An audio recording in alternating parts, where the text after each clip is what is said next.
Hello, I'm Toycat, and I hate war. It is such a needless loss of life, and the media will convince you it is the biggest issue facing us in this time. They'll point to a graph like this, and they'll tell you about the fact that there's a clear hero and a clear villain, and if we could just let the hero win, then all of a sudden this graph would go down, and this is bad. Don't get me wrong, I hate that there is an increase in the number of deaths. However, if we zoom out just a little bit, you can see that we're massively below historical trends, not just relative to population, but in absolute numbers. Far fewer people are killing each other now in the modern age than ever have in the past, and this is really, really great news. But then it raises the question of, well, if this isn't one of the biggest issues facing our time, what is? And that's what I want to answer today. Here are the 5 big issues I think we as humanity need to deal with in the next 75 years. In your lifetime, you're going to have to worry about these, because the truth is, the biggest one is obviously going to be the fact that the world is getting hotter, and regardless of why and how, I think it's important to address the question of the fact that this is going to affect everything. So even minor things like the border between Switzerland and Italy are going to change as a result of this, and so these are 2 very friendly countries, but even then, Switzerland has approved the agreement to change their borders, but Italy is yet to do the same. Very, very interesting. If Switzerland and Italy are going to take a while to agree, how's it going to go with much less friendly states? Everyone knows that around the equator there's going to be climate refugee, everyone knows about the heat increases there and what that's going to do, but let's talk about where climate change is ostensibly an improvement, right? Parts of the world where it's far too hot right now, and so if we look at the far north of the world and we say like, oh yeah, so if if all of these places have temperature increases, it's not the worst thing in the world, except even in the parts of the world that benefit from climate change, there's still going to be a huge shift we have to deal with, and that is because as all of this ice melts and all of these places get more habitable, it means that the Arctic is going to open up, and this is interesting because this is going to dramatically alter the balance of power. Canada is going to have access to trade routes that it never has before, and any country that wants to go past Canada, the Panama Canal is going to lose its relevancy as you could just go over Canada. Indeed, if you look at the idea of Russia, they're going from being a place that has basically no ocean access to plentiful ocean access to allow shipping around their own country, but also from their country to the east without having to go around Europe and the Suez Canal. The world's dynamic balance is going to change entirely, and crucially, this also means that Arctic warfare is going to be, and indeed Arctic defense, is going to have to be something we do actually focus on. This is an issue we can prevent right now without any real jumps in, instead of having to think about how we're fighting wars right now, we should be thinking about how we might be fighting them in 75 years, because sea ice is going to be melting. That is going to cause all sorts of damage, but it's also going to cause some strengths that you might need to mitigate if you maybe don't want a more powerful Russia, or a more powerful Canada in the inverse case, or a more powerful Greenland, because they're going to have even more access, and therefore whoever owns Greenland is going to be in a pretty good situation. Speaking of good situation, let's talk about the energy mix of the world. The world's energy use is increasingly going up, and one of the reasons why we're seeing climate change is because of the fact that we're burning more and more fossil fuels, right? And ultimately, I think that one of the interesting parts of this that people don't talk about is that burning those fuels is leading to huge amounts of pollution all across the planet, as you can see here, particularly concentrating itself across this kind of belt here, China, but also the Middle East and also North Africa. There is a huge amount of pollution that comes from this energy use, but also there's the fact that we in the West are slowly trying to decarbonize, trying to remove our pollution levels, but it's a really hard job for us, and it's even made harder by the fact that, say we replace, the electric car initiative is one of the big ways we're trying to replace this, but every electric car that we, get into service and use, then means we have an extra petrol car that you can either run till it dies, or you can sell to these countries and increase their pollution. The number of deaths that will happen from early pollution is so much higher, early deaths, premature deaths that will happen from pollution is so much higher than the number of deaths from war, but we're almost powerless to stop it because it happens in a very localized part of the world that is very focused on their growing above this, which on the surface is a fine decision. We made it ourselves too, but it also is a great human tragedy that we could do something about. Ultimately, I would say that the simplest thing we could do if we wanted to prevent this is make it so some form of renewable energy, let's say one that isn't reliant on weather, is somehow able to provide all of our energy needs, and the only answer for that is nuclear, which the world has a bit of a thing against right now. Is nuclear the solution? Well, maybe if you have enough hydropower or wind and solar, you could do it too, but ultimately I would say that this graph is what's actually underlying it, and this is one of our great points of success. The amount of energy the world is using is increasing, and unlike doomers who want to say, oh, I think we should all cut back on energy so that way we... No. Energy usage going up is one of the great things of our time, but we need to work out how do we increase this, increase it cheaply, and increase it greenly, and those are the hard three questions to combine together. Because energy is is great. I am using energy right now, the byproducts of energy even, like the more energy used is always going to be good because the byproducts are heat and light. I'm using heat right now to make this room habitable, and I'm using light so that you can see me and watch this video, right? But even the energy itself that is being used to upload this video, transmit it to you, it's incredible what we use energy for, and we use it for much more important things too. And so more energy means we can do more things, have more stuff. But how do we get that energy without creating more destruction than we cause? That is the struggle we are currently working through. How do we suddenly go from having huge coal mines and huge natural gas, like oil rigs, to not having those? We haven't worked out a solution, and so we're just heading on the path to, well, let's hope that we do. And have we worked one out yet? Well, I think that this is a big problem, but I think an even bigger problem, if I am to be so bold, would be to say that the bigger problem is the fact that the world population is going to be increasing. I think just in Europe you can see there is a within Europe, you can see the really weird fact that even though the population is increasing, it's going to be increasing in a very uneven sense. Unevenness in the world is a big problem, but particularly when it comes to the fact that as soon as countries develop and lose religiosity, those two factors, high incomes, low religiousness, those two factors lead to people not having children at replacement rates. So all you have to do is you either encourage people to increase it, we haven't worked that out, or you import people, and that's also a fine option. It's called immigration usually, but both of those solutions are not going to work in the long run because the amount of immigration needed is increasing every single year. So you can either hope those immigrants then have their own children, which is a cultural issue of concern for some people, or you can say, okay, then we are going to have to accept that the population is decreasing. In Poland, at current population estimates, they're going to lose 18 million people. Ukraine will lose 23 million. Italy will lose another 23 million.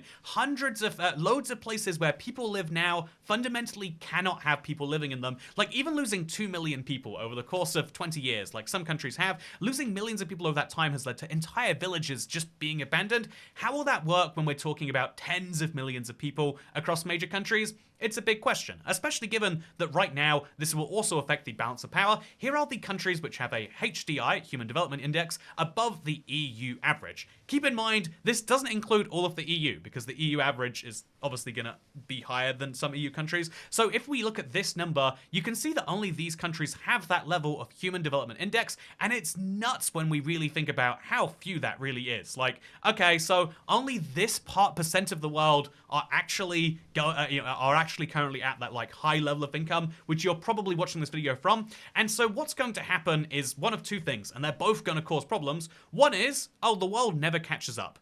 Europe plus Japan, South Korea, Australia, New Zealand, and the North American countries, they're just going to stay ahead forever, in which case that's going to lead to a large amount of poverty and concern in the rest of the world, which will continue. And again, the number of knock-on effects that happen from poverty are crazy. They're so much higher than they could ever be from war. Or the second thing that could happen is the rest of the world does catch up with, also I should have mentioned the UAE and Israel and Cyprus apparently, but the second option is the rest of the world catches up. And so if we imagine a world where the majority of the planet is as high as the EU is right now, without the EU necessarily increasing above that, then what happens is you get a world that is much more multipolar. Even though we have 193 countries on the planet, the truth is a lot of these countries aren't really at the same level of anything, if we're being totally honest. But a lot of these countries aren't at the same level, and that's because they need to develop their own economy. They need to build their own nationhood and build their own, addition to the world. But can they do that? And if they do that, will we have a much more fragmented world, which is much more susceptible to not just war, but also issues of economics, etc.? Is the world of openness we have today the most open we'll ever see, or is it the least open we've ever seen? These are questions I don't know the answers to. But what I do know is that one of the big problems that result from both of these two issues together, the population of Europe broadly decreasing, as well as the development of the world broadly increasing, is how do we deal with healthcare?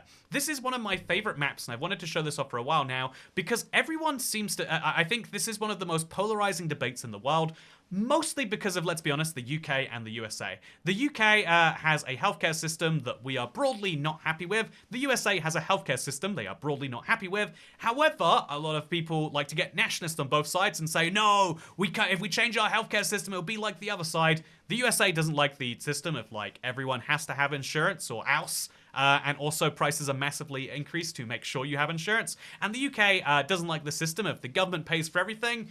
But even though we're massively increasing how much we throw each year, it doesn't get any better. We're all just losing more and more money to increasingly less and less healthcare. Both systems seem to be having struggles, but across the world, there are all sorts of in-between solutions which have their own quirks and problems too. So take the green solution, for example, universal public insurance. It varies so much by every country. I think in like France, they'll pay the first 75% of everything, and then the last 25% is you. That's a way to have the cost base be incurred by the user, so you won't consume too much more healthcare, but also some people might consume less than they need. In Poland, they've got a form of public insurance which is built into your, like when you get a job, you pay a certain amount of insurance, and the government will only pay for people who don't have insurance if they're like children, students, or whatever else. So if you're unemployed, you still don't quite have insurance. You still have to pay for it yourself. There's all sorts of these weird little like niche loop, like same with Russia. Like they've got employment insurance, but also if you're not paying it, you don't get healthcare. There are so many ways to do the concept of healthcare, but we are starting to see it as a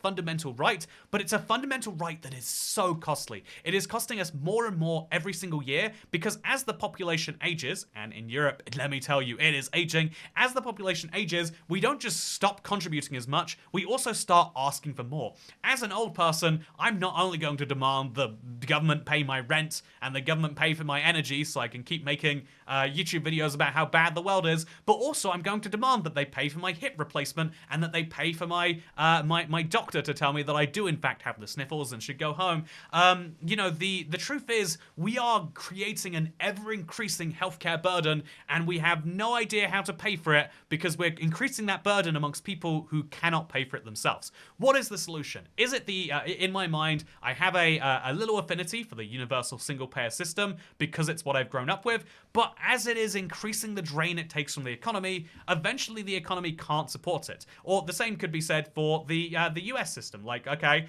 it's more or less, there is an insurance system, but you don't need to have insurance, but it's wildly expensive about. Could we have a world, can we solve the problem, which could solve both systems, by the way, can we solve the issue of making healthcare more available and cheaper, and we need to solve that soon. If we can't solve that soon, it's kind of like the energy issue. The more energy we have, the better off we are. It doesn't matter what way we distribute healthcare if we have 10 times as much and it costs us 10 times less. But can anyone solve that problem?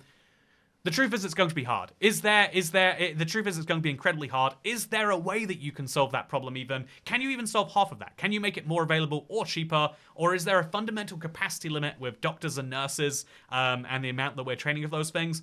The answer is we're going to have to find out. Just like how we're going to have to find out what an aging population does to a continent of relative wealth, just like we're going to have to find out what happens between Russia, Canada, and the rest of the world when both of those countries get more powerful, just like how we're going to have to find out what we're going to do about all of this pollution and all of this energy. The ultimate problems that if you want to sit here and try and solve them is how do we get more energy in the world? How do we how do we get more energy in the world? And how do we work out how to look after people without it costing us everything?